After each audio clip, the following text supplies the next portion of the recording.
জাহান্নামের অতল গহ্বরে আগুনের ছোঁয়া লাগে এক ধরনের গাছ হয়, কাঁটাযুক্ত দুর্গন্ধযুক্ত একটা গাছ, এটার নাম জাক্কুম। জেনে রাখবেন কি নাম? জাক্কুম। বিশ্বনবী বললেন তিরমিজির বর্ণনায়, জাক্কুমের একটা টুকরা যদি আল্লাহ দুনিয়াতে ফেলে, লা আফসাদাত মা আইশাহুম, পুরো দুনিয়াটা দুর্গন্ধে সয়লাব হয়ে যাবে। পুরো দুনিয়ার মানুষগুলো জাক্কুমের গন্ধে ওই জায়গায় শেষ, পুরো দুনিয়াটা নষ্ট হয়ে যাবে। ওই কাঁটাযুক্ত জাক্কুম তাদেরকে দেয়া হবে, ক্ষুধার চোটে জাক্কুমই খাইতে শুরু করবে।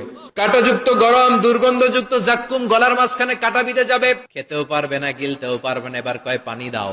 জাহান্নামীদের জন্য 4 ধরনের ঝর্ণা আছে। একটার নাম হলো হামিম, মানে ফুটন্ত গরম পানির ঝর্ণা। 2 নম্বরে হলো গাসসাক, মানে বমি। 3 নম্বরে হলো গিসলিন, দুর্গন্ধযুক্ত রক্ত আর পুষ। 4 নম্বরে হচ্ছে মোহল, পোড়া তেল, খা। জাক্কুম ফল গলায় আটকে যাবে, গলা চেপে ধরে বলবে পানি দাও।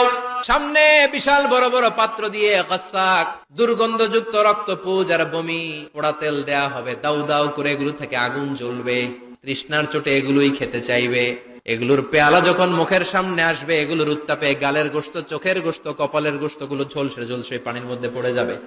তৃষ্ণার চোটে না পেরে ওইটাই গিলবে, যেখান দিয়ে বেরোবে কেটে ছিঁড়ে শেষ হয়ে যাবে। দিস ইজ জাহান্নাম। আমরা জাহান্নাম থেকে পানাহ চাই, চিল্লায় বলেন ঠিক কিনা?